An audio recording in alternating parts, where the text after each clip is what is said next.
Luis, para empezar a hablar sobre televisión digital y más allá sobre la migración de lo analógico a lo digital, ¿de dónde debemos partir? ¿Qué cosa es lo que se debería saber antes de tocar el tema? Ok, bueno, primero se habla ya bastante del apagón analógico, pero el apagón analógico no tiene directamente que ver con la televisión digital online. Una cosa es la televisión digital y otra cosa es la televisión digital online o simplemente televisión online. La televisión digital hace referencia a los aparatos principalmente, ¿ya? Hasta hace poco tiempo existían todavía los aparatos de televisión analógicos. Entonces, cuando se habla del apagón analógico se refiere a la eliminación de los aparatos analógicos. Y entonces quiere decir que los aparatos de televisión que actualmente encontramos en el mercado son todos digitales. Básicamente a eso se refiere. En el Perú hay una fecha programada que es el 2020.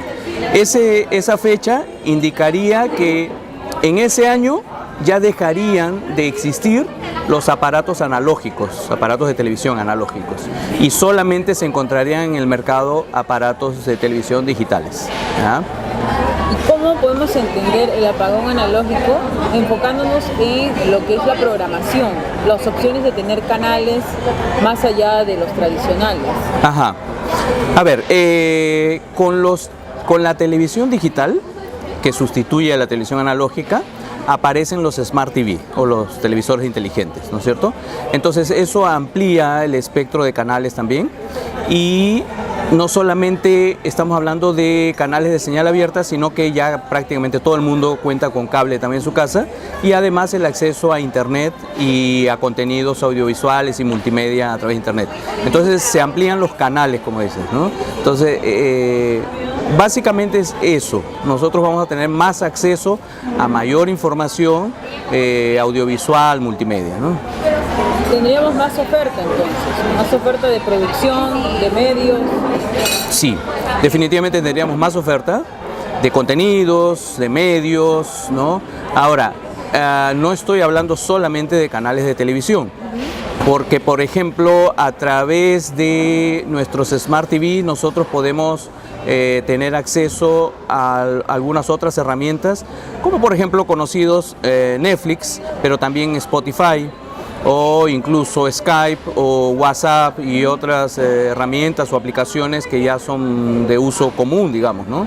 Entonces ya no es solamente televisión, ya no es solamente canales, ahora son multiplataformas, y ahí es importante resaltar un término nuevo, que es donde se juntan las nuevas tecnologías, y ese término es over the top, ¿ya? Y se han utilizado las siglas de esa frase para denominar a las nuevas empresas, y se conocen como OTTs o OTTs, que indican que son empresas que dan servicios por internet, ¿ya?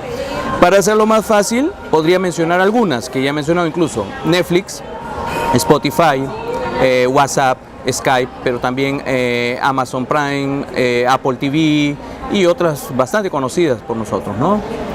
Y en el Perú podemos hablar de programación digital sin todavía esperar el apagón analógico. Por ejemplo, yo he visto cómo ha evolucionado el contenido en la web de República. República ya tiene incluso con logo y todo, República TV. ¿Cómo se está aplicando eso? ¿Hay otros medios más? ¿Cuáles son los más importantes? Ok, es una muy buena pregunta y hasta cierto punto bastante recurrente. La verdad es que unas estadísticas recientes demuestran que el consumo de internet ya superó al consumo de la televisión, por ejemplo. Y por debajo de la televisión están los otros medios como radios, impresos, ¿no? O sea, periódicos, revistas. Entonces, internet ya está superando a todos los medios. Entonces, consciente de esto, los medios ya desde hace un buen tiempo se han dedicado a presentar brazos digitales de los propios medios. Eso tiene una limitación para ellos. ¿Por qué? Porque lo digital no puede superar al core del asunto.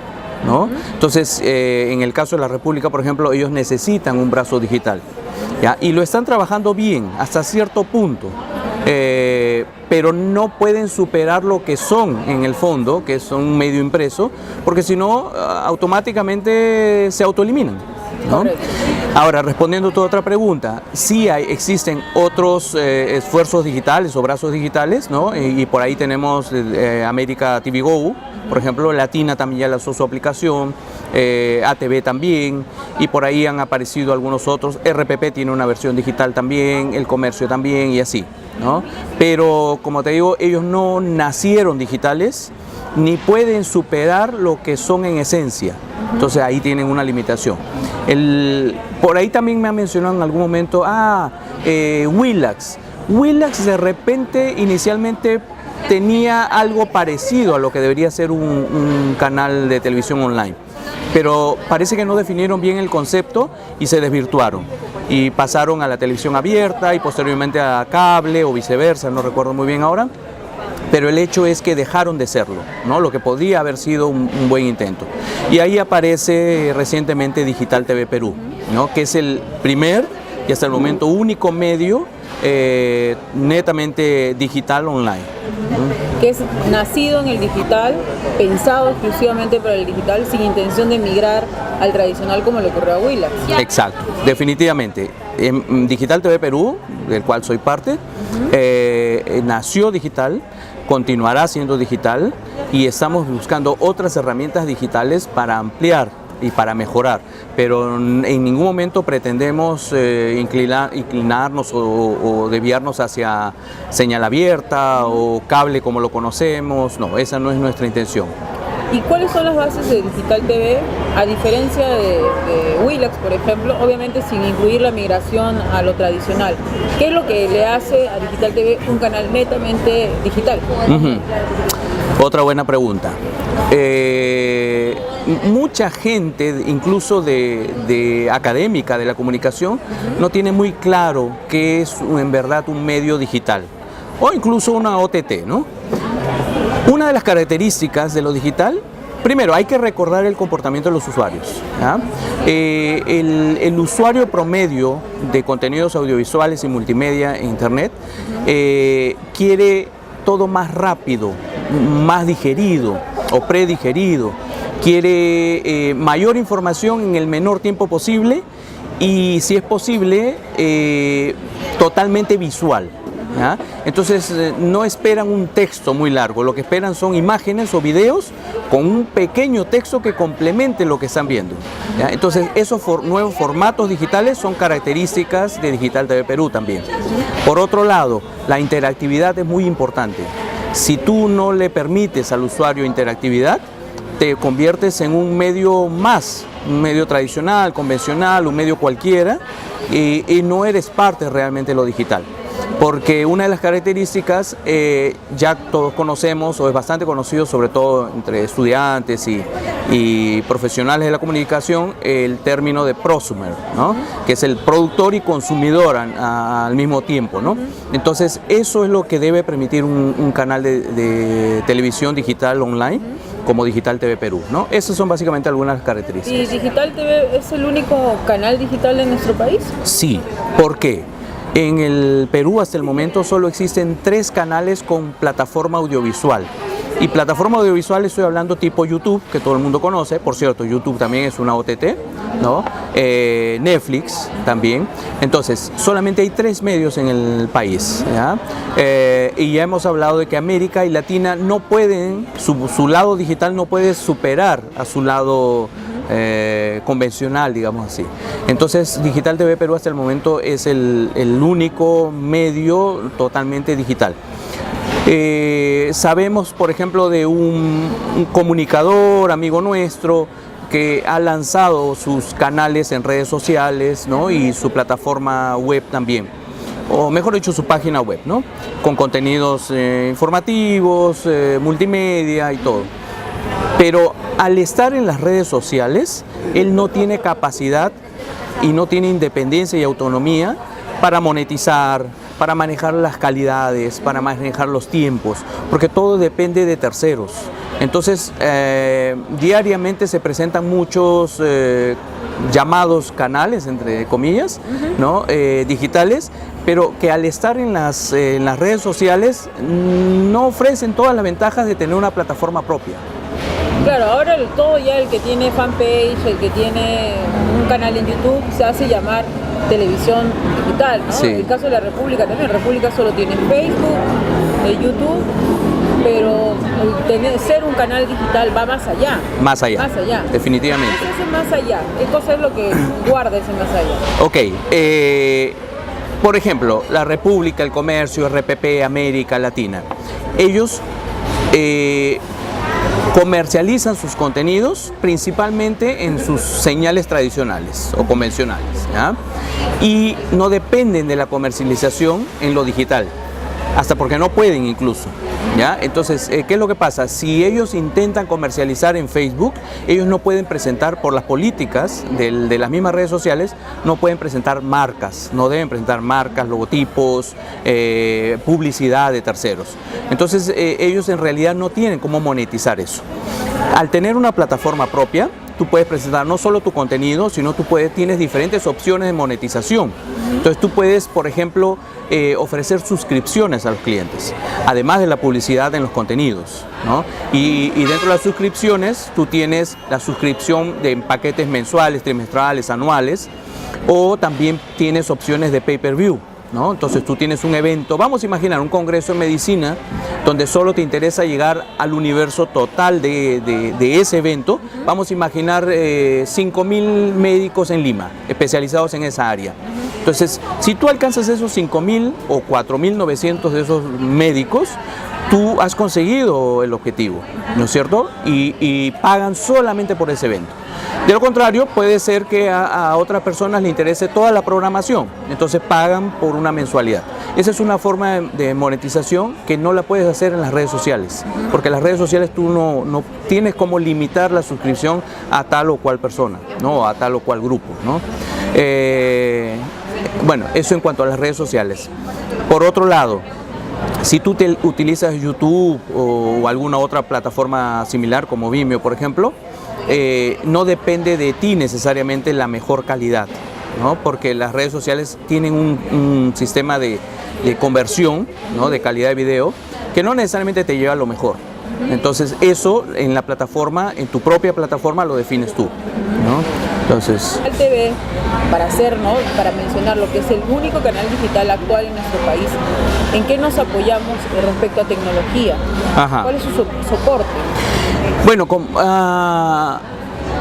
Digital TV Perú es un medio, por decirlo así, como te explicaba, es una OTT, o sea, es una empresa que da servicios. En este caso, hay diferentes tipos de servicios en las OTTs. Hay desde video, como en nuestro caso, hasta mensajería, como Skype, WhatsApp, etcétera, ¿no? Spotify, música y por ahí otros, ¿no? Ahora poco se puso de moda el Telegram, también entra a esta categoría dentro de lo que es mensajería, ¿no? Básicamente, no hay mucho que explicar. Son empresas que dan servicios a través de Internet. Entonces, las tecnologías que conocemos son las que utilizamos diariamente para otras cosas. Nosotros, cuando necesitamos hacer una búsqueda de información, generalmente vamos a una computadora, o ahora ya podemos hacerlo desde un dispositivo móvil, y entramos a un buscador como Google, ¿no? El más popular probablemente, y buscamos la información. Si queremos mandar un mensaje, utilizamos uno de estos programas Messenger, ¿no? Como el Messenger de Facebook, como el WhatsApp, como el Telegram. Si queremos escuchar música, Spotify, etc. Entonces, ¿cuáles son las tecnologías? Internet, ¿no? Los aparatos son los que utilizamos diariamente, pero justamente el hecho de que sea a través de Internet se puede resumir, en este caso de un canal de televisión digital online, en que tú puedes consumirlo en el momento que desees y donde desees. Antiguamente las familias se reunían todas en un mismo lugar frente a un mismo aparato. Actualmente tú puedes hacer hasta lo mismo, como un ejercicio, pero tú vas a sentar 5 personas o el número que desees frente a un aparato, pero con toda seguridad cada uno va a estar con su smartphone o su tablet o computadora si están en casa, y van a estar viendo diferentes y consumiendo diferentes cosas, ¿no? Entonces, pero no depende de la tecnología. O sea, no depende de los aparatos en sí, sino que el hecho de que esté en internet te permite esas cosas, ¿no? Consumir diferentes contenidos. Ahora, sí hay herramientas dentro de lo que es producción, transmisión, que son necesarias para trabajar en un canal digital online, ¿no? Entonces, por ejemplo, bueno, todo lo que tiene que ver con internet se ha vuelto más económico, sin perder la calidad, ¿no? Entonces, tú actualmente, por ejemplo, tú puedes ofrecer no solamente HD, Full HD, sino 4K, ¿no? Que lamentablemente en el Perú todavía no se aprovecha, pero la tecnología ya existe. Y sin embargo, no significa que sea más cara, solamente es mejor. Si tú buscas en este momento en el mercado algunas tecnologías más antiguas, te pueden costar más caras por el hecho de que ya son raras, ¿no? Entonces, pagar por lo tradicional no significa pagar menos. Al contrario, comprarse un smartphone más nuevo a veces te sale más económico que buscar por un modelo antiguo, ¿no? Volviendo a la televisión, por ejemplo, hay que diferenciar lo que es, como dije al inicio, televisión digital de televisión online. ¿Ya? La televisión digital depende de los aparatos digitales, las Smart TVs. Entonces, y también de un nuevo orden en el espectro de radiocomunicación o telecomunicación. Ahora vemos, por ejemplo, canales, el canal del Estado, por ejemplo, tienes el canal 7 y después tienes el 7.1, 7.2, 7.3. Eso corresponde al espectro. Con las nuevas tecnologías, con las nuevas investigaciones, los nuevos descubrimientos, se ha podido aprovechar mejor el espectro de telecomunicaciones. Entonces se han encontrado fórmulas y formas, tecnologías que permiten aprovechar mejor las señales, ¿no? Es solamente eso, en verdad. Entonces lo que antes, digamos, se podía aprovechar de 10 en 10, ahora se puede aprovechar por unidades, es eso. Pero digamos, esta unidad total tiene parte de una licencia que el Estado peruano le da a los medios, sí, ¿no? ¿Y cómo se hacen esas divisiones? ¿A quién se le ha pedido? O había pues, se comentaba mucho que en cierto gobierno se había otorgado gratuitamente estas divisiones. Mira, en cuanto a legislación y a historia de la comunicación, realmente no lo tengo muy claro. En parte porque he estado realmente buen tiempo fuera también, ¿ya? Pero sí he leído algo sobre eso. Yo no sé si en la época en que dicen que se regalaron licencias, ya se conocía realmente sobre esta división del espectro de telecomunicaciones. Yo creo que no, pero como te digo, realmente no conozco mucho sobre la legislación. Sí, presumiblemente si fuera ese el caso, asumo que cuando venga, ¿no?, los siguientes años, cuando se dé el apagón analógico, se hará una evaluación de la legislación también, ¿no? Sí, y hasta donde sé ya hay algunos proyectos que se están estudiando, porque ya se vienen cosas, en verdad en el Perú, se van a venir cosas que ya se están desarrollando en principales puntos en el mundo como Estados Unidos y Europa, pero también en la región, no muy lejos. Chile, Brasil, Argentina, México, en Latinoamérica, ya están trabajando con nuevas tecnologías, ¿no? Por ejemplo, he leído hace poco que en el Perú ya se está preparando un nuevo proyecto para la banda 5G, ¿no? Y eso va a traer muchas novedades y se va a aprovechar mejor. ¿Qué es lo que pasa? Todo apunta a que el consumo de los contenidos audiovisuales, yo ya prefiero utilizar el término contenidos audiovisuales más que televisión, porque la televisión ya me parece que te reduce demasiado a lo que queremos decir. Entonces el consumo de contenidos audiovisuales ya no va a ser por un aparato de televisión necesariamente, va a ser más que nada por los dispositivos móviles, smartphones, tablets, ¿no? Entonces lo que se viene con este 5G es justamente eso, tú vas a tener una mejor calidad, mucho más rápida a través de tus dispositivos móviles. Entonces con eso, mira, yo te voy a pasar las estadísticas, este cuadro, de repente lo puedes editar ahí, indica que la televisión se mantiene en este perfil, vamos a decir así, en esta línea. Y el Internet viene así, en un crecimiento acelerado. Este año han empatado, ¿ya? Pero la proyección para el próximo año ya es de una distancia bien significativa. De Internet sobre la televisión. De Internet sobre la televisión. Entonces, si ya se sabe de eso, es lógico que la industria, tanto de la telefonía como comunicación, entretenimiento, cine, televisión, todo, apunten a que la gente continúe consumiendo más Internet que televisión. No es que va a desaparecer la televisión como la conocemos, solo se va a tener que adaptar. Es igual con el teléfono. Cuando apareció Skype y la telefonía o VoIP, ¿no? No hizo que desaparecieran los aparatos. Todavía encuentro algunos aparatos por ahí. La gente no los usa, pero se pueden encontrar todavía, de repente en dependencias públicas, no sé, pero existe todavía. Igual todavía hacemos llamadas telefónicas por celular, Claro.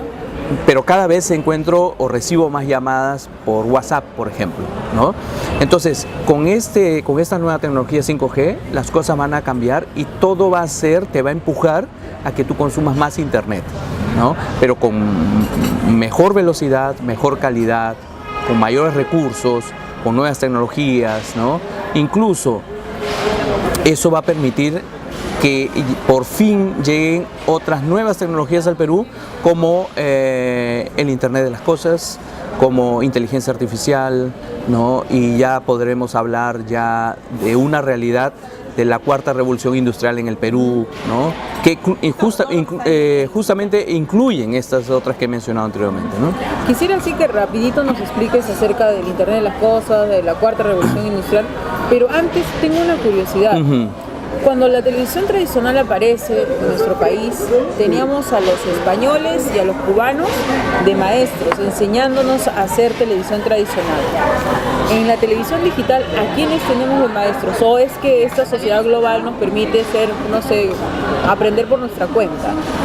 Mira, una cosa que yo aprendí ya con el tiempo que tengo metido en tecnología es que los maestros son principalmente los jóvenes, más que de alguna región. Por ejemplo, hace algunos años me di con la sorpresa de que Brasil era uno de los países que más consumía Internet en el mundo. Y junto con Brasil eran otras culturas, no estaba entre los primeros lugares Estados Unidos, ¿ya? O sea, estaba entre los 10 primeros, pero no entre los 5 primeros, por ejemplo. Junto con Brasil estaban, por ejemplo, Corea, estaba Japón también, pero me sorprendió, por ejemplo, que Alemania no estuviera, Estados Unidos tampoco, Israel estaba, por ejemplo, entre los primeros, ¿ya? Pero más allá de pertenecer a esos países, influye un poco, pero en general los jóvenes son los que dictan las tendencias en las nuevas tecnologías. Si observamos así un vistazo rápido y simple, te vas a dar cuenta de que los jóvenes están siempre con las últimas novedades y ya no solamente conociéndolas, sino aprovechándolas. Entonces, yo diría que en general los jóvenes, ¿ya? Ahora, sobre la cuarta revolución industrial, la cuarta revolución industrial hace referencia a una serie de cambios a través de nuevas tecnologías, y ahí están incluidas el Internet de las Cosas, la inteligencia artificial y otras, ¿no? También podría incluir, no estoy muy seguro de eso, pero podría incluir, creo, lo que llamamos como criptoeconomía o criptomonedas, ¿no? Ya el famoso Bitcoin, por ejemplo, ¿no? Inteligencia artificial es básicamente el aprendizaje de las computadoras o de las máquinas para responder o corresponder al ser humano, ¿ya? Así para facilitarlo. Y el Internet de las Cosas es básicamente la comunicación entre objetos, donde no necesariamente interviene el ser humano. Por ejemplo, si tú en los carros modernos, un mecánico casi ya no se ensucia las manos, porque lo que tiene dentro es básicamente una computadora. Entonces tú con una configuración tú puedes detectar una falla dentro del carro. En este caso no estoy hablando de internet, pero sí la intervención del ser humano. Igual, cuando tú necesitas una información, tú entras a una computadora, te conectas a través de internet a un buscador y encuentras la información, pero ahí está interviniendo el ser humano. Igual tú puedes mandarle un mensaje a otra persona, ¿no? Estás utilizando aparatos, pero está interviniendo el ser humano. ¿Dónde no interviene el ser humano? Por ejemplo, si el carro, que tiene internet, tiene Bluetooth, tiene Wi-Fi, detecta una falla y en lugar de esperar a que el ser humano busque cuál es la falla, se la comunica a tu dispositivo móvil. Entonces, esa comunicación entre objetos se llama Internet de las Cosas, ¿no? ¿Podrías comentarme el ejemplo que me hiciste off the record sobre esto, si hay una persona en peligro, Ajá. cómo se va a conectar todo, ¿no? Desde el mismo auxilio, cómo se va a conectar a través del Internet de las Cosas? Sí, sí. Ok, ya son conocidos los smartwatch, ¿no? O sea, los relojes inteligentes que se comunican con los dispositivos móviles, etc., ¿no? Dentro de algunas de las funciones de estos smartwatch están, por ejemplo, el monitoreo de nuestras pulsaciones, ¿no? Y por ahí de repente cuántos pasos damos, ¿no? Los podómetros, etc. Bueno, hay unos dispositivos, algunos en forma de pulseras, que te miden más allá de solamente los latidos o cuántos pasos das, ¿ya? Te miden temperatura y otros síntomas corporales, ¿ya? Entonces, ya hay algunos prototipos en el mundo, incluso en Brasil, que es lo más próximo, donde si un individuo que está con esta pulsera se desmaya o sufre una descompensación, el dispositivo que tiene Wi-Fi, Bluetooth, se comunica o emite una alerta para policía, bomberos y hospital. Entonces, para que cuando lleguen estos cuerpos especializados no tengan que tumbar la puerta, este dispositivo con esos síntomas abre la puerta, o sea, la deja abierta, ¿no? Entonces llegan, auxilian a la persona y al subirlo a la ambulancia o al carro de bomberos, por geolocalización muestra que se está moviendo, trasladando. Al salir del punto donde se emitió la señal, ya comienza una ola verde en los semáforos, que ya hay una cantidad en São Paulo que están conectados, ya se ha hecho un prototipo. Entonces forma una ola verde para que la ambulancia o los bomberos o la policía puedan transitar rápidamente hasta el punto de destino para salvarle la vida al individuo. Y así como eso ya hay otras aplicaciones, ¿no? Yo he traído incluso al Perú, por ejemplo, dispositivos aplicados al marketing digital. Pero también hay para el turismo, por ejemplo, y también muchos de estos dispositivos están pensados para las personas con deficiencias visual. Y entonces emiten sonidos. La información no solamente te la dan visualmente, sino que también te la dan en forma sonora. Entonces eso ayuda también a las personas con deficiencia visual. Ahora, estos temas no son el futuro, son el presente en muchos lugares ya, menos en nuestro país quizá. Te diría que incluso son del pasado. Del pasado, pero acá... Aquí en el Perú, lamentablemente, y eso es algo que yo particularmente tengo la esperanza en los jóvenes, de que cambiemos eso. Porque, ¿qué es lo que pasa? El peruano promedio pertenecemos a una cultura muy conservadora, poco atrevida. Yo no sé si quiero ver o creo ver en los jóvenes un poco más de atrevimiento o de osadía, ¿no? Entonces yo espero que realmente cambie eso. Te digo del pasado porque yo estoy hablando de eso hace 5 años aquí en el Perú, ¿no? Y todavía no lo vemos. No lo vemos, ¿no? 5 años de retraso tenemos. Sí. Y un poco más quizás. De repente, alrededor de 5 años. ¿Por qué? Chile, por ejemplo, ya se va por el tercer Congreso de Ciudades Inteligentes. Y si cada uno de los que me escuchan, me ven, y si nosotros mismos nos ponemos a analizar, antes de estas elecciones municipales que han sido muy próximas, no se ha hablado de ciudades inteligentes. Y ahora la mayoría de los candidatos han hablado de ciudades inteligentes, de las nuevas tecnologías. Pero estamos hablando de una tecnología que Chile ya se va por el tercer o cuarto año, donde Colombia ya posiblemente también esté en el tercer o cuarto año. Y Brasil posiblemente esté más próximo del 10º año que del 5º. O sea, nosotros vamos a comenzar. De este retraso es del Estado, ¿no? Sí. Es el primero el que debe comentarlo, ¿no? Sí. Definitivamente. Te comentaba que hace poco se ha realizado el CADE digital, ¿no? Y en ese CADE digital se han tocado temas importantísimos, sí, por ejemplo, inclusión digital, ¿no? Desarrollo de las tecnologías, todo eso, pero estamos atrasados. Y lo que es peor todavía, que poca gente sabe, al final del CADE digital se anunció que el próximo CADE no va a ser el próximo año, va a ser el 2021. Wow. Entonces quiere decir que van a esperar 2 años nuevamente para tratar los próximos temas en el Perú, que probablemente ya se desarrollaron hace 5 años en otros países, ¿no? Y no estoy comparando con Europa, con Estados Unidos, estoy hablando de Chile, de Colombia, de Brasil, ¿no? Entonces yo veo un poco difícil recuperar ese tiempo, ¿no? Pero por lo menos me parece que debería un mayor esfuerzo, como dices tú, del Estado, ¿no? Ahora, corresponde mucho a las nuevas generaciones también. Los jóvenes deberían impulsar esto también. Y a partir de esta última reflexión que haces, quisiera que ahondes un poquito en cómo debería ser o cómo deberían estar preparándose los jóvenes, sobre todo los estudiantes de comunicación, frente a este reto que es la integración tecnológica, ¿no? La convergencia tecnológica, no solo de medios, específicamente en el comunicado. ¿Cómo debería ser su preparación, no solo en aulas, sino más allá de aulas?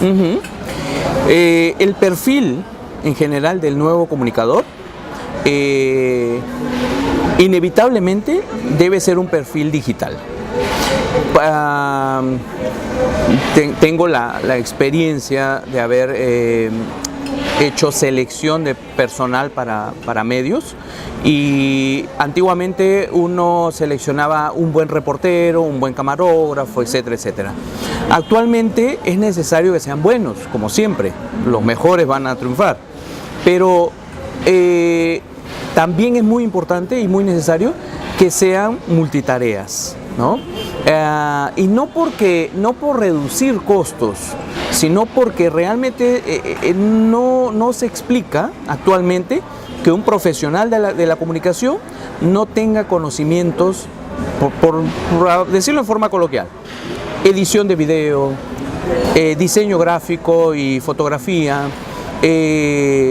saber hacer una entrevista, saber producir un reportaje, conocer de redes sociales, ¿no?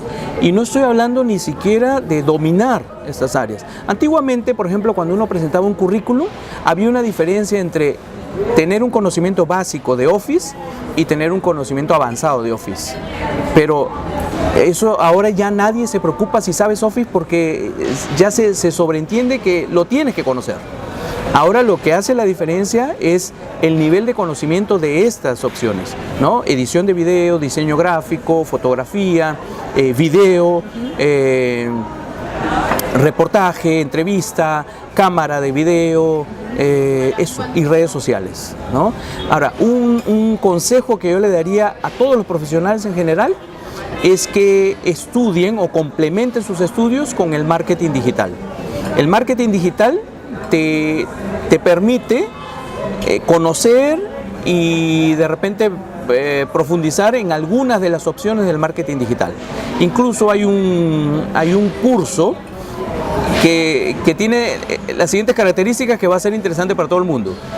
Es gratuito, es online y te da certificado de una universidad española y de Google. Entonces, siendo así, creo que nadie debería dejar de hacerlo. Es un curso de Google de marketing digital. Le voy a hacer llegar a tus alumnos a través de ti la dirección del curso. Son 14 módulos. Como te digo, es gratuito, es online. Generalmente se desarrolla en 30 días.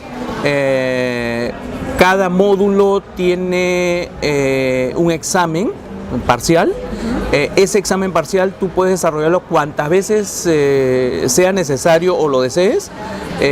La nota mayor es la que va a quedar en cada módulo, ¿no? Si no la apruebas en la primera o en la segunda, tienes ilimitadas opciones hasta que continúes. Y cuando llegas al final tienes 3 opciones para dar el examen final. ¿Ya? Sí, es audiovisual, tiene un apoyo, un respaldo en PDF que uno puede leerlo, consultarlo online o puede bajarlo, descargarlo, imprimirlo, etcétera, ¿no? Pero lo más importante es, claro, es bueno tener un certificado de una universidad española, de Google, pero más importante es las posibilidades que te abre de comprensión de cómo se enfoca el mundo empresarial, la comunicación, la publicidad, el marketing, con énfasis en las redes sociales y la tecnología, ¿no?